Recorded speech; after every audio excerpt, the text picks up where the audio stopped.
जय श्री कृष्णा दोस्तों। आप सभी दोस्तों का दिन शुभ और मंगलमय हो। आज भाद्रपद मास के कृष्ण पक्ष की एकादशी तिथि है और इस एकादशी को अजा एकादशी के नाम से जाना जाता है। कुछ स्थानों पर इसे अजा ग्यारस भी कहते हैं। इस एकादशी का व्रत रखने एवं कथा सुनने से संतान सुखी रहती है और उस पर आने वाले हर प्रकार के संकट दूर होते हैं तथा गरीबी और दरिद्रता का नाश होता है। तो आज मैं आप सभी को सुनाने जा रही हूँ अजा एकादशी की बड़ी ही दुर्लभ कथाएं। किंतु कथा सुनते समय एक बात का विशेष ध्यान रखिएगा कि इन कथाओं को आधा अधूरा छोड़ने की गलती बिल्कुल मत कीजिएगा, क्योंकि कथा को आधा अधूरा सुनने से पूर्ण फल प्राप्त नहीं होता और भक्तों को पाप का भागी बनना पड़ता है।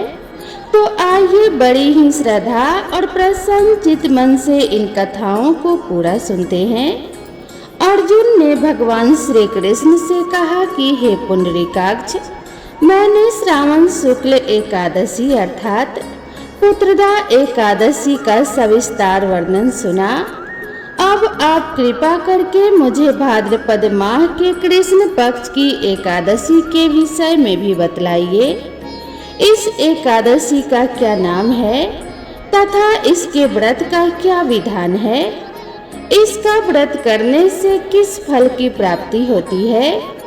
अर्जुन की बात सुनकर भगवान श्री कृष्ण ने कहा कि हे कुंती पुत्र, भाद्रपद माह के कृष्ण पक्ष की एकादशी को अजा एकादशी कहते हैं। इसका व्रत करने से सभी प्रकार के पाप नष्ट हो जाते हैं। इस लोक और परलोक में मदद करने वाली इस एकादशी व्रत के समान संसार में और कोई दूसरा व्रत नहीं है। इस एकादशी के व्रत को विधि पूर्वक करने से समस्त कष्ट एवं संकट समाप्त हो जाते हैं तथा इच्छित फल की प्राप्ति होती है। व्यक्ति को पुनर्जन्म के आवागमन से मुक्ति मिलती है, पूर्व जन्म की बाधाएं दूर होती है और अंत में परधाम जाने का अवसर मिलता है। भगवान श्री कृष्ण ने कहा कि इस व्रत को सात्विक मानकर एवं विधि पूर्वक करने से प्राणी के आवागमन के चक्र से मुक्ति हो जाती है। इस एकादशी के व्रत का फल अद्भुत है। भगवान श्री हरि विष्णु की पूजा करके इस व्रत का महात्म्य पढ़ने और सुनने से अश्वमेध यज्ञ का फल प्राप्त होता है।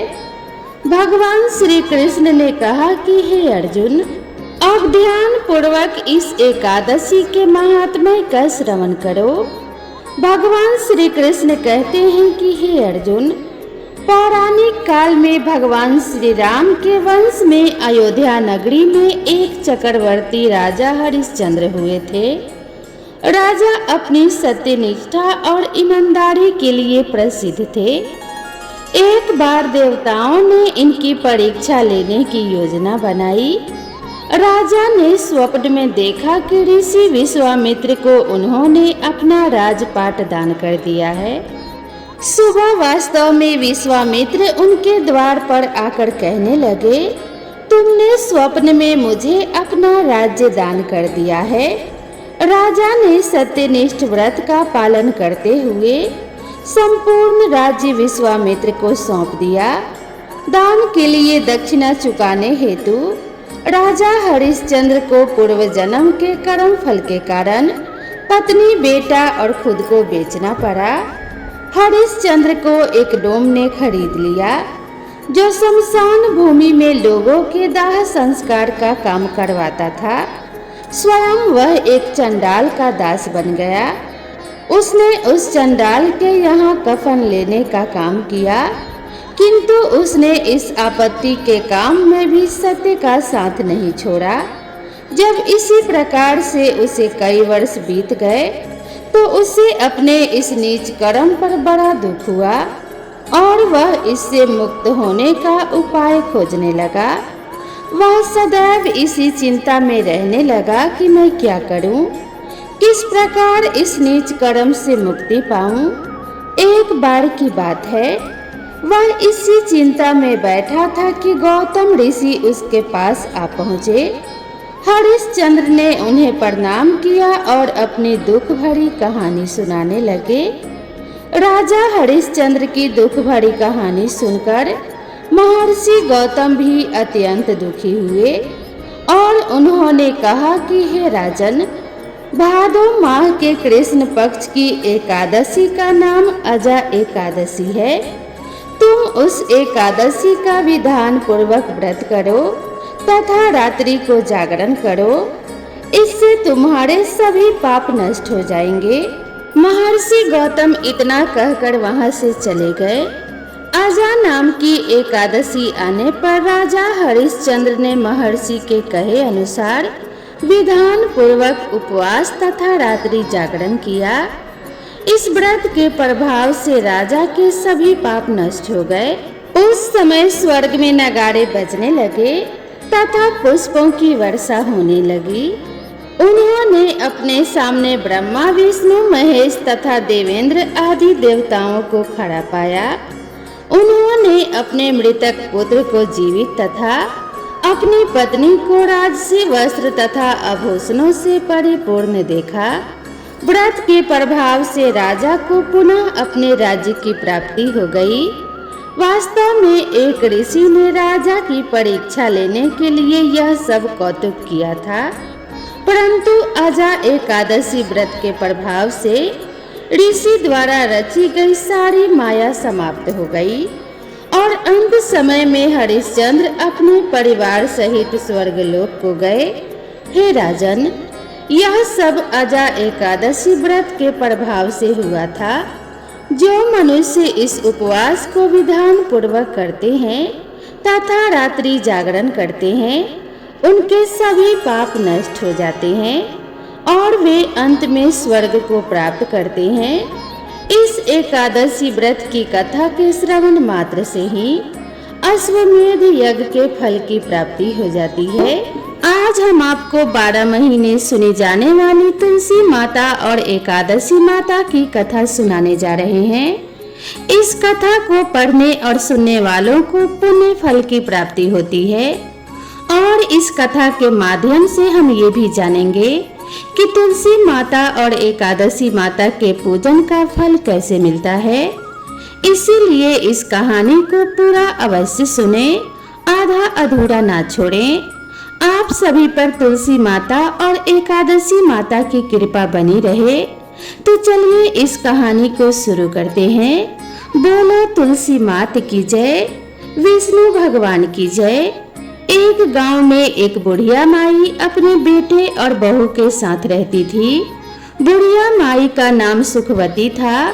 बुढ़िया माई की एक पोता और पोती भी थे।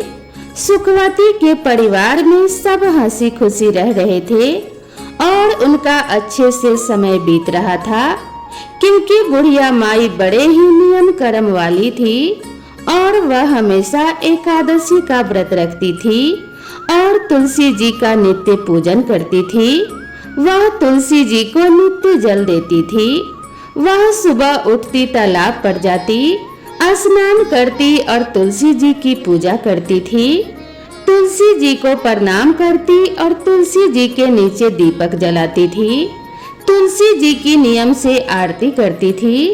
ऐसे ही बुढ़िया माई के दिन बीत रहे थे। सुखवती की जो सखियां थी वह भी सुखवती के पास बैठकर कथा कहानी सुनती थी और अपना ज्ञान बढ़ाती थी। एक बार की बात है, सुखवती अपनी सखियों के साथ बैठी हुई थी।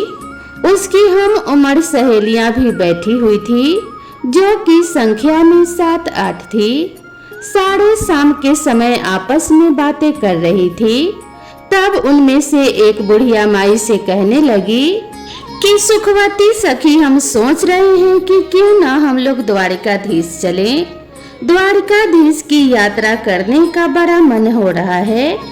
तो उनमें जितनी भी औरतें बैठी थी, जो कि सुखवती की सखी थी, सब कहने लगी, अरे यह तो बहुत अच्छी बात है। हमें अपने जीवन में द्वारकाधीश के दर्शन जरूर करने चाहिए। इसीलिए चलो अब की बार हम सभी द्वारकाधीश चलते हैं। जब सब सखियां पूछने लगी कि बुढ़िया माई तुम भी बताओ, क्या तुम द्वारकाधीश चलोगी? उन सखियों में से कुछ कम उम्र की भी थी जो बुढ़िया को माई कहकर बुलाती थी।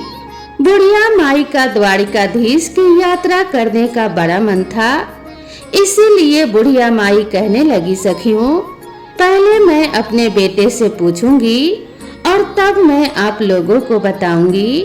बुढ़िया माई घर पर आ गई। बुढ़िया माई का जो बेटा था वह अपनी नौकरी करता था।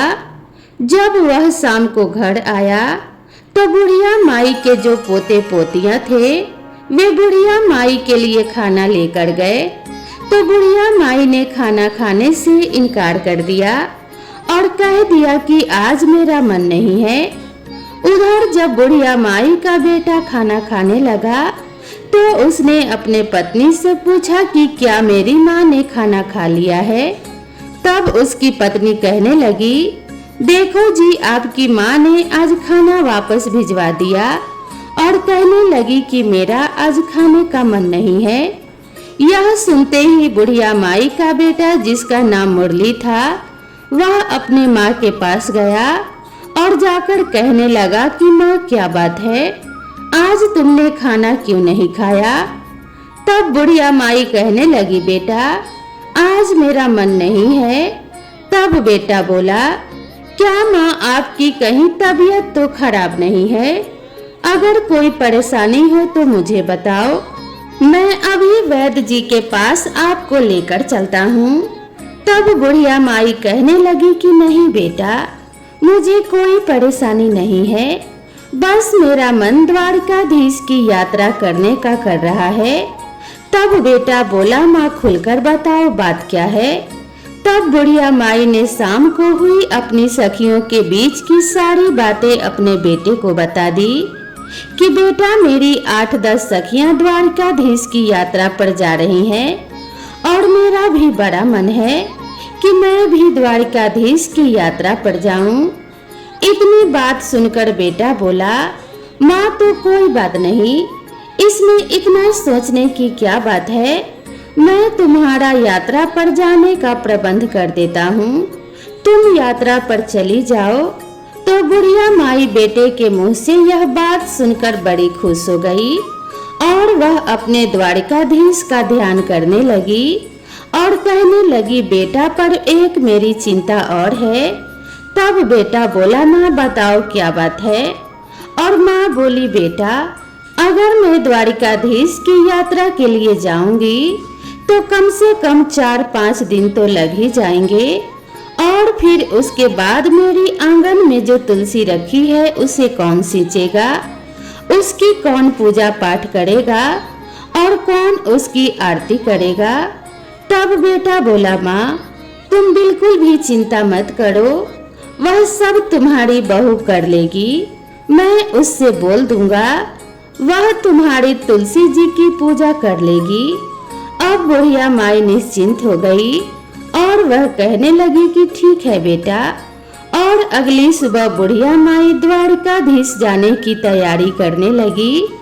बुढ़िया का बेटा अपने पत्नी से बोला कि सुनो भाग्यवान, मेरी माँ द्वारकाधीश की यात्रा पर जा रही है, इसीलिए मेरी माँ के लिए काजू बादाम के अच्छे से लड्डू बना दो ताकि रास्ते में मेरी माँ को कोई परेशानी ना हो।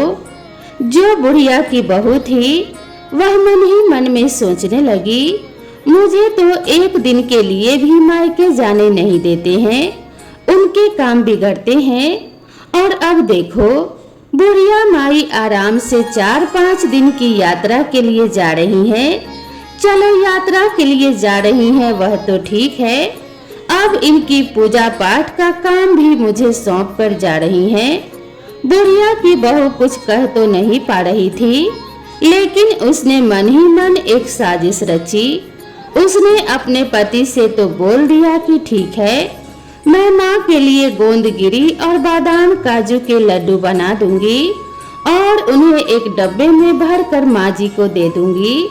बेटा तो सुबह नौकरी पर चला गया और जो बुढ़िया की बहू थी उसने क्या किया कि जो तुलसी का गमला बुढ़िया माई के आंगन में लगा हुआ था उसमें से उसने तुलसी जी को जड़ से उखाड़ लिया और जड़ सहित उसे एक पीतल के डब्बे में भर दिया और अपनी सासू माँ को थैले में रख कर दे दिया और बोली, ये लो माँ जी, इसमें गोंदगिरी के काजू बादाम के लड्डू हैं, आप इन्हें रास्ते में खा लेना।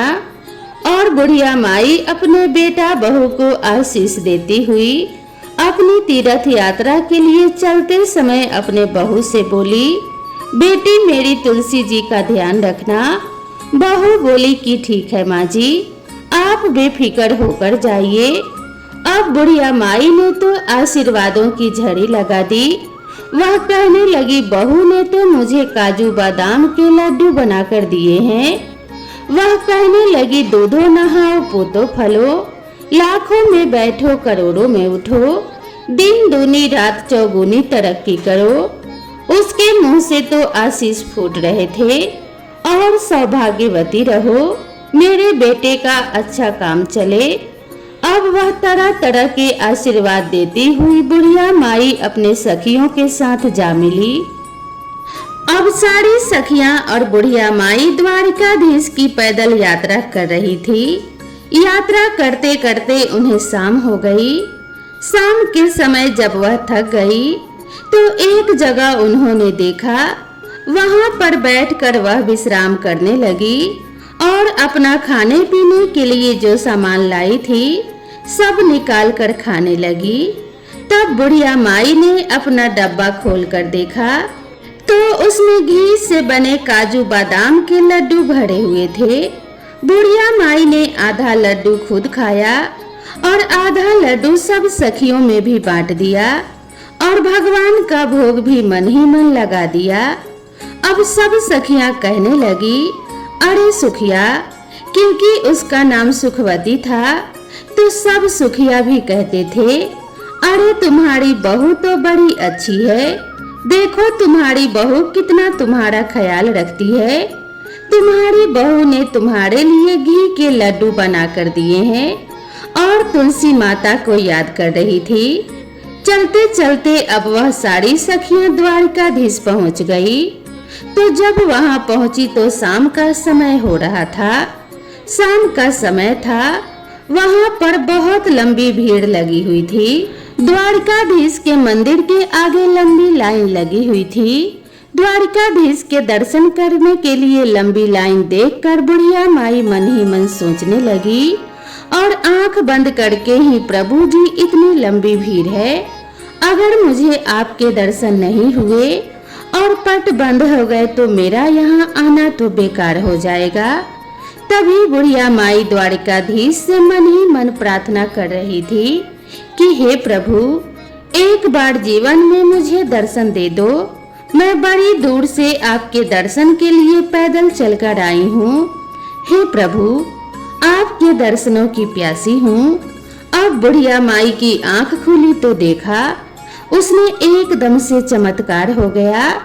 वह तो लाइन में सबसे आगे खड़ी थी और द्वारिकाधीश जी सामने थे। बुढ़िया माई की तो हैरानी का ठिकाना नहीं रहा। कहाँ तो वह सबसे पीछे थी और कहाँ वह लाइन में सबसे आगे आ गई। पंडित जी सबका प्रसाद चढ़ा रहे थे। बुढ़िया ने अपना डब्बा खोलकर देखा तो उसमें एक लड्डू और एक तुलसी जी की पत्ती रखी हुई थी। अब बुढ़िया माई वही लड्डू और तुलसी जी की पत्ती द्वारिकाधीश को चढ़ाने के लिए, यानी कि भोग लगाने के लिए पुजारी जी को दे देती है। फिर मन ही मन बुढ़िया माई सोचने लगी कि हे प्रभु, यहाँ तो एक से एक अमीर सेठ आए हुए हैं, महंगी से महंगी मिठाइयाँ लाए हुए हैं, लेकिन मेरी मिठाई का कहाँ नंबर आएगा जो द्वारिकाधीश मेरी मिठाई का भोग लगाएंगे। मन में भगवान को याद कर रही थी कि हे प्रभु, मेरे भी लड्डू का भोग लगाओ और मुझे निहाल करो। बुढ़िया माई ने जब आंखें खोली तो उसकी आंखें आश्चर्य से फैल गई। यह द्वारिकाधीश के हाथ में जो लड्डू था वह वही लड्डू था जो बुढ़िया माई ने भोग लगाने के लिए दिया था, और वही तुलसी की पत्ती थी जो ठाकुर जी के हाथ में थी। अब तो वो बुढ़िया माई बड़ी प्रसन्न हुई। वह तो गदगद हो गई कि प्रभु ने मेरा भोग स्वीकार कर लिया। तभी जो द्वारिकाधीश जी के पुजारी जी थे वह सबको प्रसाद दे रहे थे, तो उसने बुढ़िया माई को भी प्रसाद दिया। बुढ़िया माई ने वह प्रसाद अपने पल्लू में ले लिया और हाथ जोड़ लिए। फिर वे प्रसाद को लेकर सोचने लगी, यह प्रसाद मैं घर लेकर जाऊंगी, अपने बहू बेटे और पोते पोतियों के साथ मिलकर इसका भोग लगाएंगे और सब इस प्रसाद को ग्रहण करेंगे, क्योंकि यह द्वारिकाधीश का आशीर्वाद है।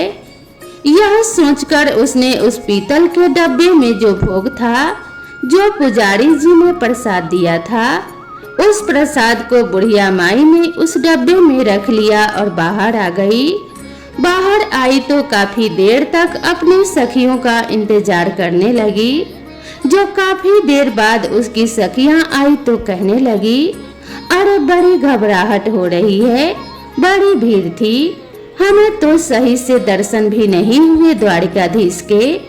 इतना चलकर आए हैं, इतनी धक्का मुक्की है, लेकिन हमें वहां दर्शन ही नहीं हुए। कोई कहती, अरे मुझे तो थोड़ा थोड़ा सा दर्शन हुआ है, बड़ी भारी भीड़ है। सब अपनी अपनी परेशानियां गिना रहे थे और बुढ़िया माई मन ही मन मुस्कुरा रही थी। वह कहने लगी कि मुझे तो द्वारिकाधीश के बहुत अच्छे से दर्शन हुए हैं और मेरा तो भगवान ने प्रसाद भी ग्रहण किया है। इस तरीके से अब सारी सखियां अपने द्वारिकाधीश की यात्रा करके अपने गांव के लिए वापस जल्दी घर पहुंचने पर बुढ़िया माई ने अपने बेटे बहू को आवाज लगाई। बेटा अंदर से आया और माँ के पैर छुए। बेटा को माँ ने बहुत ही आशीर्वादों की झड़ी लगा दी। जुग जुग जियो मेरे लाल, मेरी यात्रा बड़ी सफल रही। फिर कहने लगी, अरे बेटा बहू दिखाई नहीं दे रही है, क्योंकि बेटा हाथ में पानी का गिलास लेकर खड़ा था कि लो माँ पानी पियो और आराम से बैठ जाओ। पानी का गिलास जब बेटा लेकर खड़ा था तो बुढ़िया माई पूछने लगी, बेटा बहू कहाँ गई है? तब बेटा बोला, माँ मैंने उसे घर से निकाल दिया। माँ कहने लगी, बेटा यह तूने क्या अनर्थ कर दिया मेरे जाने के बाद। मैं जो 4-5 दिन की यात्रा पर गई और तूने पीछे से बहू को घर से निकाल दिया।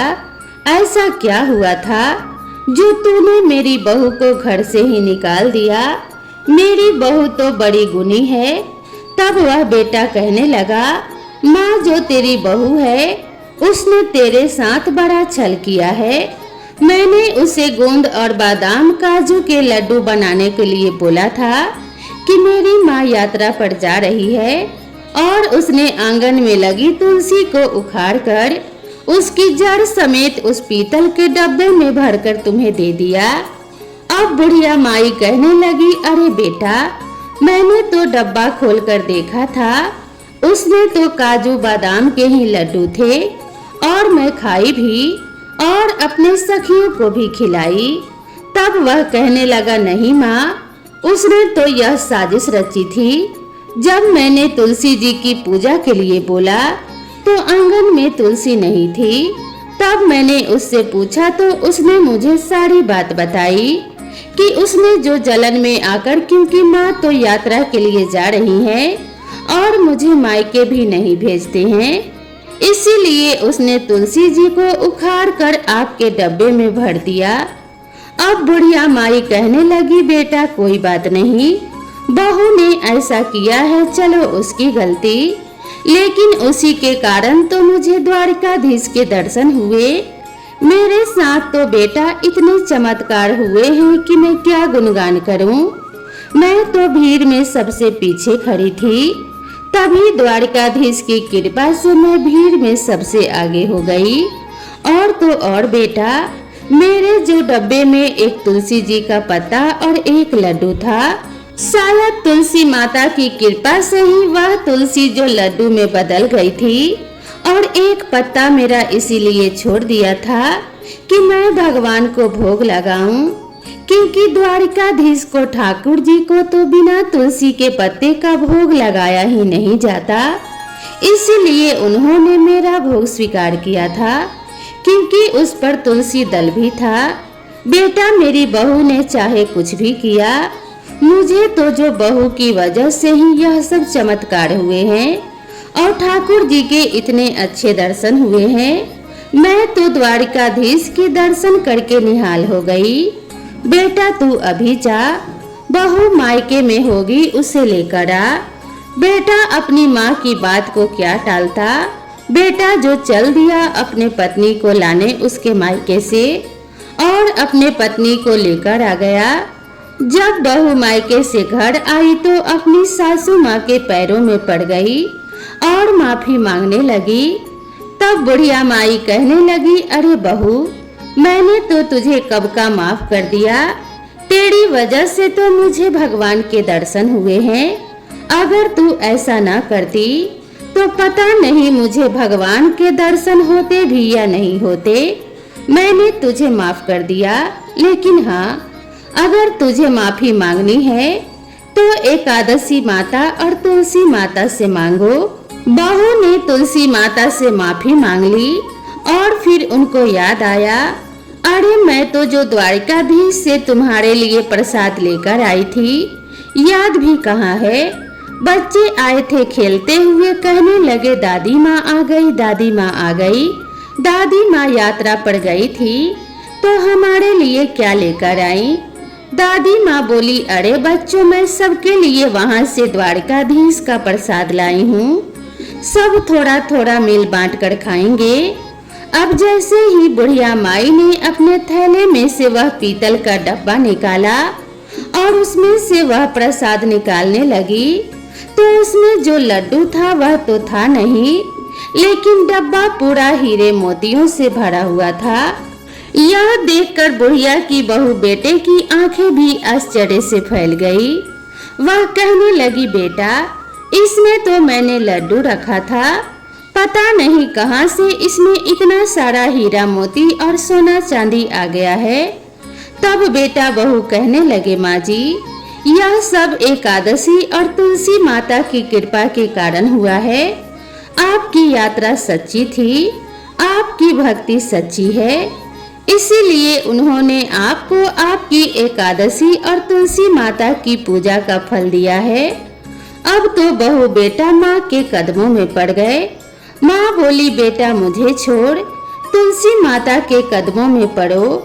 तो बेटा और बहू ने तुलसी माता से माफी मांगी, ठाकुर जी से माफी मांगी कि अनजाने में हमसे भूल हो गई, हमें माफ कर दो। अब तो बहू बेटा भी अपने माँ की तरह एकादशी का व्रत रखने लगे और तुलसी माता को सींचने लगे, तुलसी जी की पूजा करने लगे। इस तरह से अब उनके खुशी खुशी दिन बीतने लगे। अब बुढ़िया माई के पास इतना धन हो गया था तो उसने गांव में कई काम कराए, गरीबों की लड़कियों के विवाह करवाए। जैसे भी गांव में किसी गरीब को देखती जिसके बस में बेटी का विवाह करना नहीं था, उसने उसी धन को बेटियों के विवाह में कुएं बावड़ी बनवाने में और बच्चों के स्कूल और अस्पताल बनवाने में लगाने लगी। जितना बुढ़िया माई उस धन को लगाती, उतना ही बुढ़िया माई के घर में धन और बढ़ता जाता। बुढ़िया माई जब तक जीवित रही, उसने तुलसी माँ की कभी भी पूजा नहीं छोड़ी, जीते जी एकादशी व्रत नहीं छोड़ा। हमेशा वह एकादशी व्रत किया करती। तुलसी सींचती बुढ़िया माई बचपन से ही तुलसी जी की पूजा करती आई थी और मरने के बाद भी तुलसी माता और एकादशी माता की कृपा से बुढ़िया माई को मोक्ष की प्राप्ति हुई। बहू बेटा के भी अच्छे दिन बीत रहे थे, वह भी अपनी बहू बेटों के साथ खुशी खुशी रह रहे थे। उनके बच्चों के विवाह हो गए, उनके साथ सुखी जीवन बिताने लगे। हे तुलसी माता, हे एकादशी माता, हे विष्णु भगवान, जैसी आपने बुढ़िया माई पर कृपा करी, वैसे ही यह कहानी जो सुन रहे हैं और सुना रहे हैं और इस कथा को जो भी पढ़ रहे हैं उन पे भी अपनी कृपा करना। बोलो तुलसी माता की जय, बोलो एकादशी माता की जय, बोलो विष्णु भगवान और माता लक्ष्मी की जय। तो दोस्तों, आप सभी को यह कहानी कैसी लगी कृपया कमेंट करके जरूर बताएं। वीडियो पसंद आया हो तो इसे एक लाइक जरूर करें और अपने सभी फ्रेंड्स और फैमिली के साथ शेयर कर दें। तो दोस्तों, मिलते हैं इसी तरह की नेक्स्ट वीडियो में। माता लक्ष्मी और माता तुलसी की कृपा आप सभी के ऊपर बनी रहे। भगवान विष्णु की कृपा से आपके जीवन में धन्य धान्य की वृद्धि होती रहे। इसी मंगल कामना के साथ आप सभी से विदा लेते हैं। मिलते हैं इसी तरह की नेक्स्ट वीडियो में। तब तक के लिए राधे राधे।